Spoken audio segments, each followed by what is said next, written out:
جسم بچے گا ہی نہیں. امپاسبل ہے یہ کہ کوئی اتنی رفتار سے جائے اور چلے آئے. تو ایک جماعت نے تو سرے سے انکار کر دیا, بلکہ ان کی جرت یہاں تک ہو گئی کہ انہوں نے رسول اللہ پر جھوٹ باندھا, معاذ اللہ, کہ حضور جھوٹ بول رہے ہیں. استغفر اللہ. ایک جماعت نے یہ کہا کہ امر منامی ہے, یعنی خواب کا مسئلہ تھا. حضور نے خواب دیکھا, صبح اٹھے تو خواب بیان کر دیا, روحانی طور پر ہوا ہے. خواب ہے, خواب میں تو آدمی کچھ بھی کر سکتا ہے, تو سب پوسیبل ہے. کسی نے یہ کہا. اور ایک جماعت وہ ہے جو یہ کہتی ہے کہ ہاں حضور مکہ المکرمہ میں حضرت ام ہانی کے گھر سے چلے ہیں بیت المقدس, وہاں سے عرش اعظم سدرۃ المنتہا, ساتوں آسمان سے بھی اوپر جہاں تک رب نے چاہا, آنڈے واحد میں گئے اور آئے. یہ الحمدللہ ہمارا اور عقیدہ آپ کا. تو جنہوں نے یہ کہا کہ یہ پاسبل ہی نہیں ہے کہ جسم اس طرح سے جائے, تو شاید ان کو معلوم نہیں ہے کہ کبھی کبھی جو چیز عادتاً محال ہوتی ہے نا, کبھی کبھی وہ ہو جاتی ہے. آپ دیکھیں ایروپلین میں پیچھے کی زندگی میں اگر آپ جائیں تو آپ کو اندازہ ہوگا کہ پہلے لوگوں کا تصور بھی نہیں ہو سکتا تھا کہ اتنے ہزاروں ٹن کا یہ لوہا ہوا میں کیسے پرواز کر سکتا ہے, لیکن آج پوسیبل ہو گیا لوگوں کے لیے. اب یہ معراج میں جو رسول اللہ صلی اللہ علیہ وسلم گئے, معراج لوگ کہتے ہیں سفر, میں کہتا ہوں سفر نہیں ہے. معراج سفر نہیں ہے, معراج سیر ہے, اور سفر اور سیر میں فرق ہوتا ہے. آپ کہیں گے وہ کیسے؟ سفر ہم جلدی میں کرتے ہیں, سفر میں ہمیں معلوم نہیں ہوتا ہے کہ کہاں کون سی چیز کیا ہو رہی ہے کیا نہیں. ہمیں اپنا مقصد معلوم ہوتا, وہاں جانا ہے, یہ کام نپٹانا اور چلے آنا ہے. سفر میں ہم ہر وقت جلدی میں ہوتے ہیں. حالت یہ ہوتی ہے کہ اگر تھوڑی سی دیر ٹرین میں ہو جائے, لیٹ ہو جائے, بس لیٹ ہو جائے, تو ہماری بے چینی بڑھ جاتی ہے کہ یار کب گاڑی آئے گی. یہ سفر میں ہمیشہ جلدی ہوتی ہے, اور سیر میں آدمی اطمینان سے جاتا ہے, سب دیکھتے ہوئے جاتا ہے کیا ہے کہاں کیا ہے, کیونکہ گھومنے ہی کی نیت سے نکلا ہے, تو اس میں جلدی نہیں ہوتی ہے. یہ سفر معراج سفر نہیں ہے, یہ سیر ہے. حضور علیہ الصلوۃ والسلام بڑی اطمینان سے گئے, اور اللہ کی ہر چیز کو جو اس کی نشانیاں تھی اس کا مشاہدہ آپ نے فرمایا ہے. اچھا ایک بات اور بھی یہاں سنیں, سیر حضور فرماتے ہیں کہ اللہ فرماتا ہے کہ میں نے یہ سیر کروائی. اسرا, اللہ فرماتا میں نے یہ سیر کروائی. نہیں, حضور اپنی مرضی سے نہیں گئے تھے. ہم اگر اپنی مرضی سے کہیں جائیں, آپ کی بہت بڑی فیکٹری ہے, میں اگر آیا تو میرا کام ہوگا جو وہ میں نپٹا کے چلا جاؤں گا. آپ کے آفس میں آیا, میں نے کام ختم کیا, میں چلا گیا. اب آپ کی کمپنی میں کیا ہو رہا ہے, کون سا مشین کہاں لگا ہوا ہے, یہ تو مجھے معلوم نہیں ہوگا. آپ اسپیشلی مجھے وزٹ کے لیے بلا رہے ہیں, ملاقات کے لیے بلا رہے ہیں, تو آپ آفس سے بٹھا کر نہیں روانہ کر دیں گے. آپ بلائیں گے اور ایک ایک پرزے کو آپ پہچانے پائیں گے. آپ ایک ایک جگہ دکھائیں گے مجھے, یہ مشین جرمن سے میں نے منگوایا ہے, یہ مشین جاپان کی ہے, یہ فلانے کی ہے, یہ فلاں سے میں نے, یعنی ایک ایک چیز کا آپ مشاہدہ کروائیں گے. سفر معراج میں, سیر معراج میں آقا کریم صلی اللہ علیہ وسلم خود نہیں گئے تھے, اللہ لے گیا تھا. اور جب لے گیا تو ایسا نہیں کہ ایک دو چیز دکھا کے بھیج دیا ہو, نہیں, کائنات کی جو مشاہدات کروانے کی چیزیں تھی اللہ نے ہر چیز کا مشاہدہ کروایا. محبوب جنت بھی دیکھ لو, محبوب دوزخ بھی دیکھ لو, محبوب عرش اعظم کو بھی دیکھ لو, محبوب لوح قلم کو بھی دیکھ لو. ہر چیز کا مشاہدہ کروانے کے بعد جو سب سے اہم دیدار تھا, اپنا دیدار اپنے پاس بلایا اور اپنے دیدار سے مشرف بھی کروا دیا. یہ سیر اور یہ سفر معراج. حضور علیہ الصلوۃ والسلام ہے کیا یہ معراج؟ اپنے حضرت ام ہانی کے گھر پہ تشریف فرما تھے, اپنی بہن کے گھر پر. حضرت جبریل امین آئے, اللہ کے رسول صلی اللہ علیہ وسلم آرام فرما رہے ہیں, آئے اپنی کافوری آنکھوں کو حضور کے تلووں پر رگڑا, اس کی ٹھنڈک سے کریم صلی اللہ علیہ وسلم کی آنکھ مبارک کھلی. حضور نے فرمایا بھائی جبریل کیا مسئلہ ہے؟ عرض کرتے ہیں یا رسول اللہ صلی اللہ علیہ وسلم, اللہ آپ کی بارگاہ میں سلام بھیجتا ہے اور اللہ آپ کے دیدار کا مشتاق ہے, چلیے. حضور فرماتے ہیں کہ مجھے لے جایا گیا اور میرے سینے کو چاک کیا گیا, میرے سینے کو چاک یعنی آپریشن کیا گیا. آپریشن یہ سینہ چاک کرنے کا مسئلہ اللہ کے رسول صلی اللہ علیہ وسلم کی زندگی میں اس سے پہلے بھی ہوا ہے. جب آپ 2 سال کے تھے حضرت دائی حلیمہ کے پاس تھے تو وہاں بچوں کے ساتھ تھے حضور علیہ السلام. تو 2 شخص آئے اور انہوں نے آ کر حضور کو پکڑا اور سینے کو چاک کیا, کوئی چیز نکالی اور کچھ ڈالا. جو بھائی آپ کے تھے ساتھ میں حضرت دائی حلیمہ کے دوسرے بیٹے گھبرائے, دوڑے ہوئے گئے حضرت دائی حلیمہ کے پاس. غضب ہو گیا, محمد صلی اللہ علیہ وسلم کو کسی نے قتل کر دیا. وہ گئے, جا کر دیکھا تو اللہ کے رسول صلی اللہ علیہ وسلم کے چہرے پر جلال اور آقا کریم صلی اللہ علیہ وسلم درود پاک پڑھے اللہم صلی اللہ علیہ وسلم.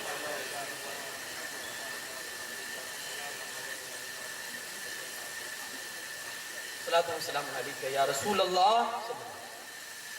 حضور علیہ السلام گھبرائے ہوئے بیٹھے ہیں. یہ جو شق صدر کا جو یہ واقعہ ہوا, یہ حکمت کیا تھی؟ نبوت کے جو اسرار و رموز تھے جو وہ اس وقت بچپن سے ڈالنا مقصد تھا. ایک واقعہ دوسرا پیش آیا غار حرا میں. جب آقا کریم صلی اللہ علیہ وسلم پر سب سے پہلی وحی آئی تو آپ کا سینے مبارک کو چاک کیا گیا اور کچھ ڈالا گیا.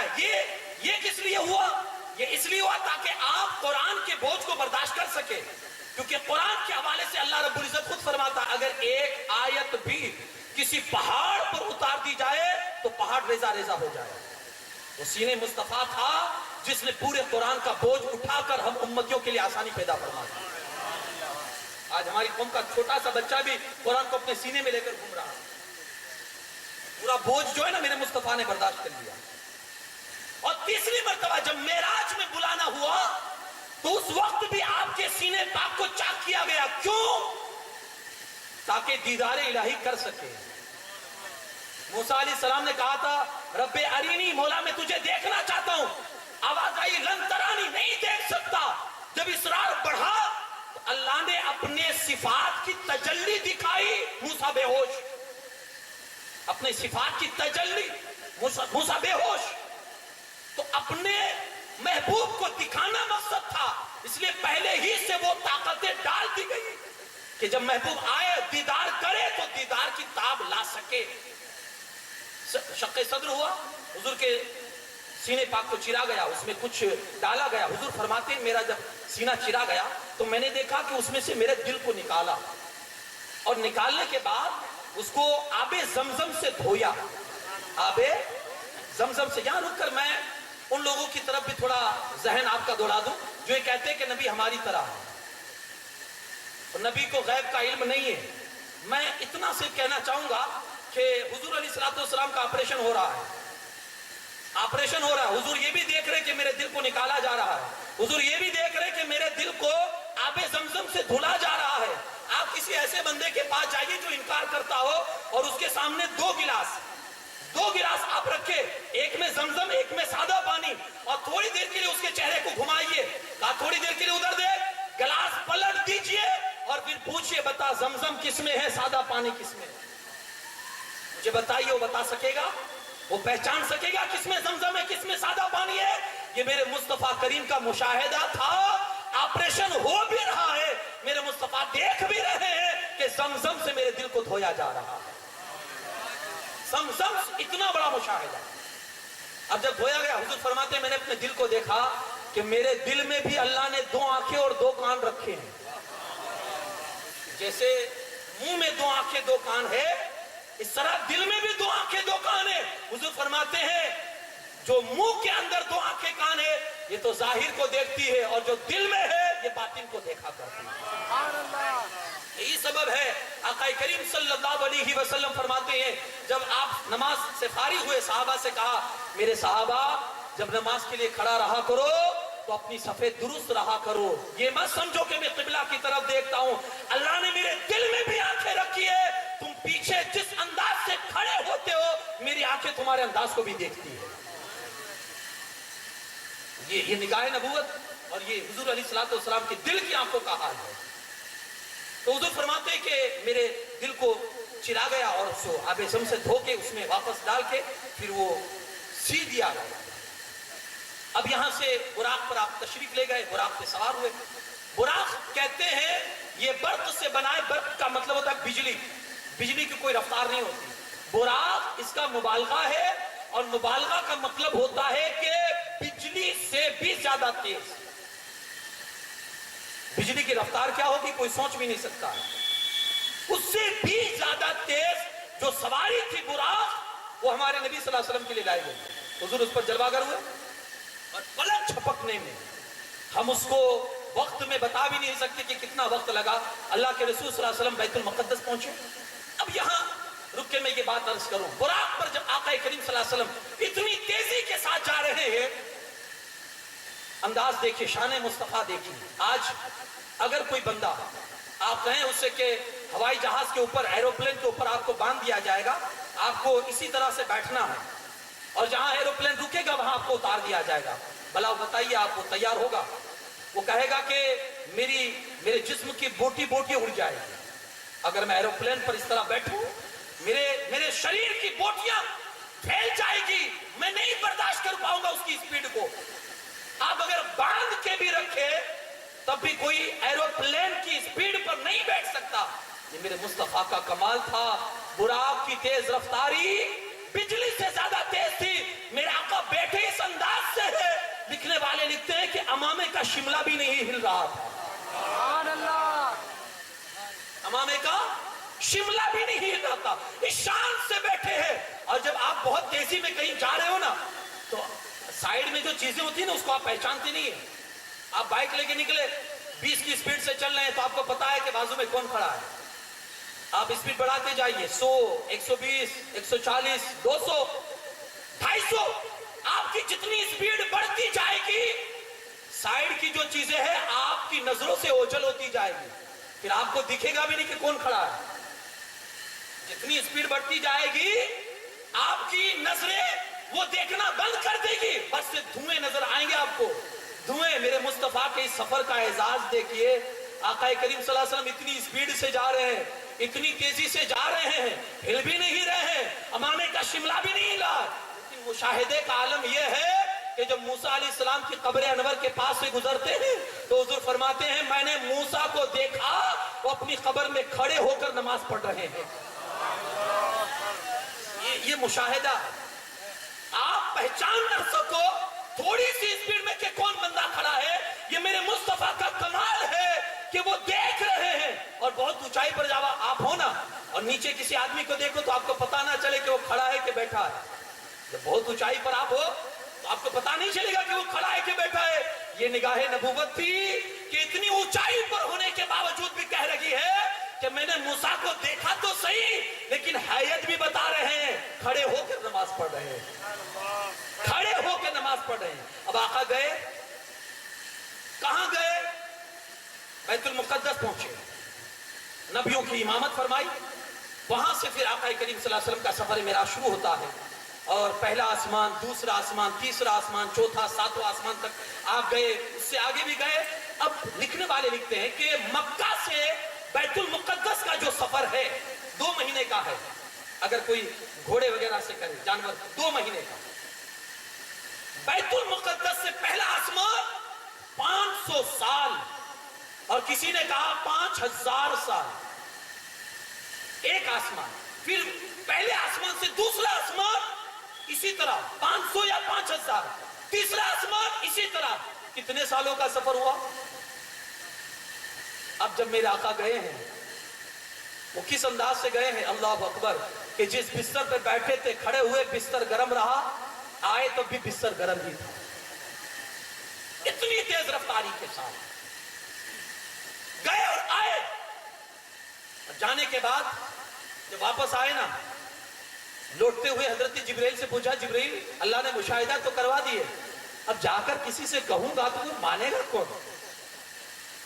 اتنے کم سمے میں یہ آپ اس پر اپنا اللہ کا شکر ادا کیجئے گا کہ اللہ نے, ورنہ یہ معاملہ ایسا ہے نا معراج کا کہ عقلوں میں سمانے والی بات ہے ہی نہیں.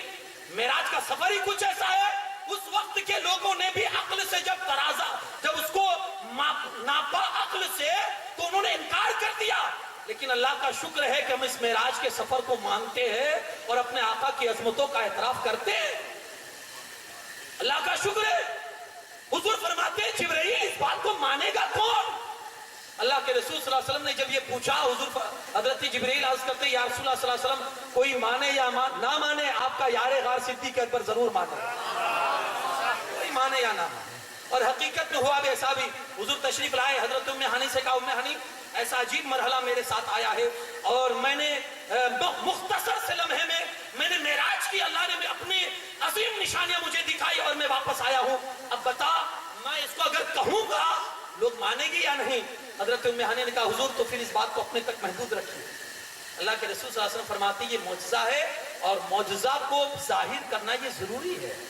باہر نکلے تو سب سے پہلے وہ جاہل ہی نظر آیا جو بہت بڑا عقل مند تھا, جو اس زمانے میں لوگوں کی نظروں میں بہت دانشور سمجھا جاتا تھا, لیکن حضور کی زبان سے نکلا تھا ابو جہل. یہ جاہل ہی نہیں, جاہلوں کا باپ ہے.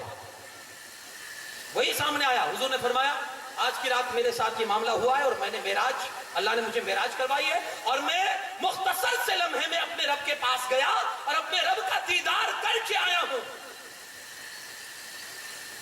تو ہنسنے لگا, سیدھا گیا حضرت ابو بکر کے پاس کہ اب موقع ملا ہے, اب ان کو جھوٹا ثابت کرنا ہی پڑے گا کہ یہ کتنے بڑے جھوٹے ہیں معاذ اللہ.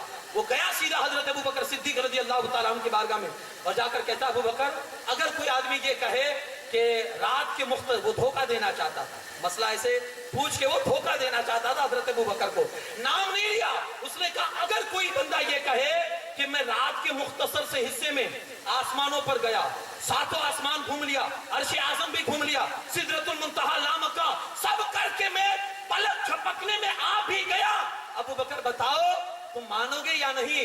حضرت ابو بکر نے یہ نہیں کہا کہ میں مانوں گا یا نہیں, پہلے فرماتے ہیں پہلے یہ بتا یہ بات کہی کس نے ہے. مسئلہ بات کی بات ہے, پہلے یہ بتا یہ بات کہی کس نے ہے. اس نے کہا تم بتاؤ نا, کہیں نہیں, پہلے یہ بتا یہ بات کہی کس نے ہے. کہا تیرے یار نے کہی ہے. کہا انہوں نے کہی ہے. کہا ہاں. تو کہا وہ بالکل سچ فرماتے ہیں. اسی وقت حضرت جبرائیل امین بارگاہ رسالت میں حاضر ہوتے ہیں, عرض کرتے یا رسول اللہ صلی اللہ علیہ وسلم اللہ فرماتا ہے اب سے ابو بکر کو ابو بکر نہیں صدیق کہا جائے, صدیق اکبر کہا جائے.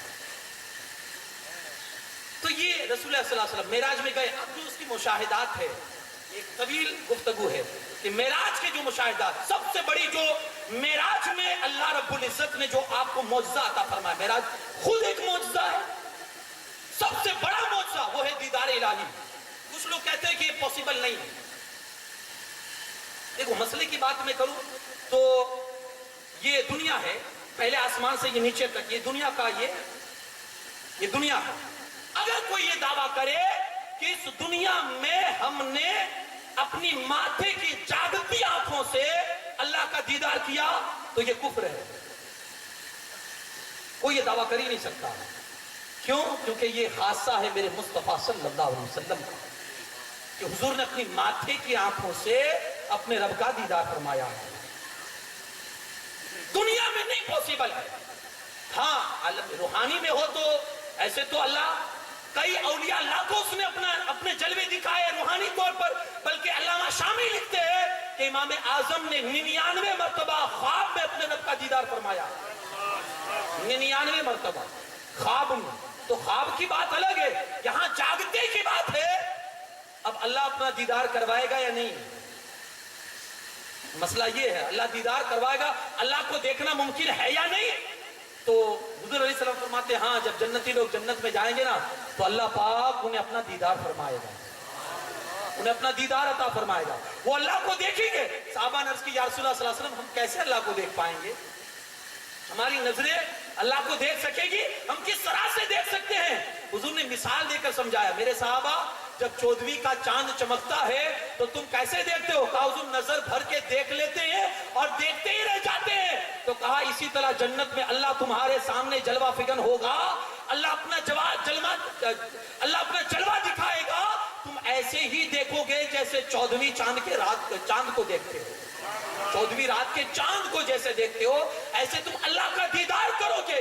بلکہ قرآن میں ایک جگہ تو ہے ان دا ملک مقتدر، ان دا صدق ملک مقتدر، قرآن میں یہ الفاظ ہے کہ اللہ اپنے سامنے کرسیاں بچھوائے گا، اللہ اپنے سامنے کرسیاں بچھوائے گا، اور جو لوگ اس کے اپنے محبوب بندے ہیں ان کرسیوں پر انہیں بٹھا کر اپنا جلوہ دکھائے گا۔ اللہ پاک اس طرح سے اپنا جلوہ دکھائے گا۔ تو اللہ کو دیکھنا، لیکن ہاں اس دنیا میں نہیں، اس دنیا سے جب ہم اوپر چلے جائیں گے جس کو آخرت کی زندگی کہتے ہیں، تو پھر وہاں جا کر اللہ کا دیدار ممکن ہے اور بندے کو اللہ کا دیدار کروایا جائے گا۔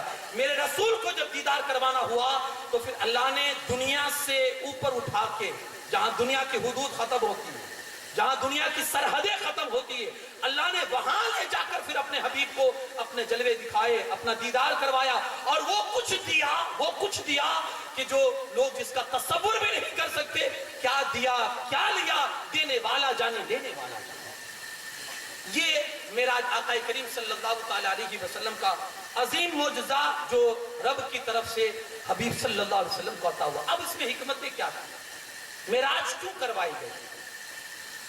الگ الگ حساب سے لوگوں نے اس کی حکمتیں بیان کی ہے معراج کی، کہ ہر نبی آئے سب نے اللہ کی گواہی دی اللہ ایک ہے، لیکن کسی نے دیکھا نہیں تھا، سب نے یہی کہا ہم نے سنا ہے، ہم سے کہا گیا اللہ ایک ہے، سب نے آ کر یہی کہا۔ آخر میں جب خاتم النبیین صلی اللہ علیہ وسلم تشریف لائے تو سب نے جب دیکھنے کی بات کی کہ ہم نے دیکھا نہیں ہے سنا ہے، اللہ پاک نے اپنے حبیب کو بلایا، محبوب کوئی تو ایسا ہونا چاہیے جو یہ کہے کہ ہاں میں نے دیکھا ہے، تاکہ ایک مہر لگ جائے۔ جب دیکھنے والا آ گیا تو اب سننے والوں کی بات نہیں، اب دیکھنے والے کی بات ہوگی۔ ٹھیک ہے، حبیب گئے، اللہ کا دیدار کر کے آئے اور فرمایا میں نے دیکھا ہے اللہ ایک ہے۔ دوسری جو حکمت بیان کی جاتی ہے، قرآن پاک میں اللہ رب العزت فرماتا ہے ان اللہ اشترى من المؤمنین انفسهم واموالهم بان لهم الجنہ، اللہ نے خرید لیا مومنوں سے ان کے جان اور مال کو، کس کے بدلے میں؟ جنت کے بدلے میں۔ سودا ہو گیا، یہ سودا فائنل ہو چکا، اللہ نے خریدا کن سے؟ مومنوں سے۔ کیا چیز؟ ان کا جان، ان کی جان اور ان کا مال۔ بیچ میں سودے میں وکیل کون ہے؟ جناب محمد رسول اللہ صلی اللہ علیہ وسلم بیچ میں سودے میں وکیل ہے۔ اب آپ دیکھیں گے کہ جب سودا ہوتا ہے تو وکیل کو وہ چیز دیکھنی چاہیے یا نہیں؟ جو بیچ میں ہے انہیں اس چیز کا پتہ تو ہونا چاہیے کہ یہ چیز ہے۔ حضور علیہ الصلوۃ والسلام نے ہماری جان دیکھی، ہمارا مال دیکھا، سب کچھ دیکھ لیا، جنت تو نہیں دیکھی تھی جس کے بدلے میں سودا ہوا ہے۔ تو اللہ پاک فرماتا ہے محبوب تو نے اپنے امتیوں کی جان بھی دیکھ لی، مال بھی دیکھ لیا، اب آج جس کے بدلے میں سودا ہوا ہے جنت، ذرا آؤ اس جنت کے نظارے بھی دیکھ لیں۔ جس کے بدلے میں سودا ہوا ہے اس جنت کے نظارے بھی دیکھ لے کہ ہم نے جو اپنے آنے والے بندوں کے لیے جو جنت کو سوارا ہے وہ جنت کیسی ہے، اور جو ہم نے ان کی جان خریدی ہے اس کے بدلے میں جنت رکھی ہے، سودا گھاٹے کا تو نہیں ہے۔ محبوب آ دیکھ لے۔ تو اللہ کو اس سودے کو مکمل کرنا تھا، اپنے حبیب کو بلا کے جنت دکھا دی۔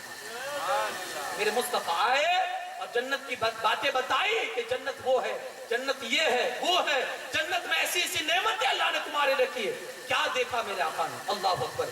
جنت کے مشاہدے بھی فرمائے، جنت میں بہت کچھ آپ نے دیکھا۔ اسی طرح سے اللہ نے دوزخ کے مشاہدے بھی کروائے، حضور نے دوزخ میں بھی دیکھا۔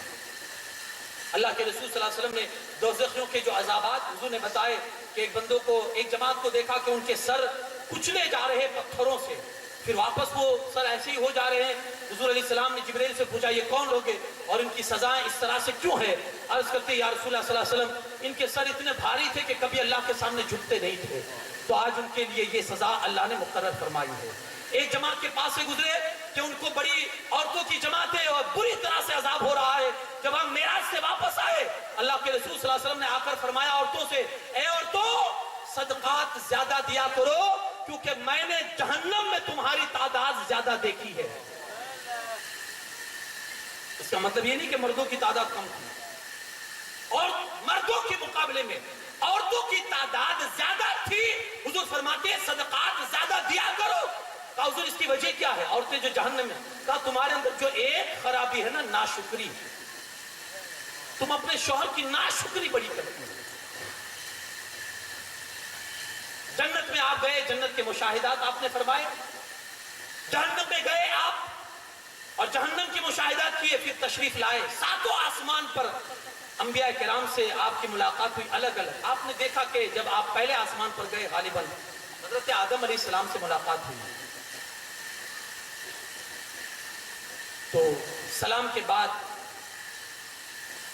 خیر مقدم کے بعد جو بات ہوئی، حضرت آدم علیہ السلام کی حیت حضور نے یہ دیکھی. ایک کرسی پر بیٹھے ہوئے ہیں، ان کے دائیں طرف بھی کچھ ارواح ہے اور ان کے بائیں طرف بھی کچھ ارواح ہیں، یعنی انسانوں کی روحیں ان کے بائیں طرف ہے. جب وہ اپنے دائیں طرف دیکھتے ہیں تو ہنسنے لگتے ہیں، اور جب اپنے بائیں طرف دیکھتے ہیں تو رونے لگتے ہیں. اللہ کے رسول صلی اللہ علیہ وسلم نے وجہ پوچھی کہ یہ دائیں طرف دیکھ کر ہنستے ہیں، بائیں طرف دیکھ کر روتے ہیں، سبب کیا ہے؟ تو حضرت جبریل امین عرض کرتے ہیں یا رسول اللہ صلی اللہ علیہ وسلم، جو آپ دائیں بائیں جو ان کی ارواح دیکھ رہے ہیں، دائیں طرف جو روحیں ہیں وہ جنتیوں کی ہے. اپنی اولاد میں سے جب وہ جنتی لوگوں کو دیکھتے ہیں تو ہنستے ہیں، اور اپنی اولاد میں سے جب جہنمی لوگ کو دیکھتے ہیں تو وہ روتے ہیں. بلکہ ایک حدیث میں نے ایک روایت یہ بھی پڑھی تھی، جب قیامت کا دن ہوگا تو حضرت آدم علیہ السلام کو اللہ رب العزت بلائے گا اور فرمائے گا کہ آدم اٹھو اور اپنی اولاد میں سے لوگوں کو جہنم میں لے جاؤ، ڈالو جہنم میں. حضرت آدم علیہ السلام عرض کریں گے مولا کتنوں کو ڈالوں؟ اللہ فرمائے گا ہر 1000 میں سے 999 کو جہنم میں ڈال دو. ہر 1000 میں سے 999. یہ سن کے صحابہ کرام حدیث سن رہے تھے، رونے لگے. صحابہ کرام کی ہنسی اڑ گئی.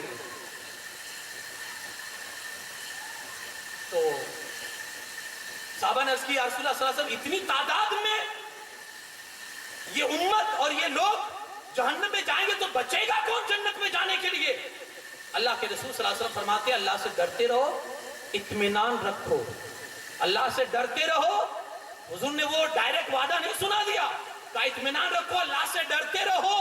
تمہارے علاوہ، جناتوں کے علاوہ، فرشتوں کے علاوہ اللہ نے 2 مخلوق اور بھی پیدا کی ہے جن کی تعداد تم سے کئی زیادہ ہے. 2 مخلوق اللہ نے اور بھی پیدا کی ہے جن کی تعداد تم لوگوں سے زیادہ ہے.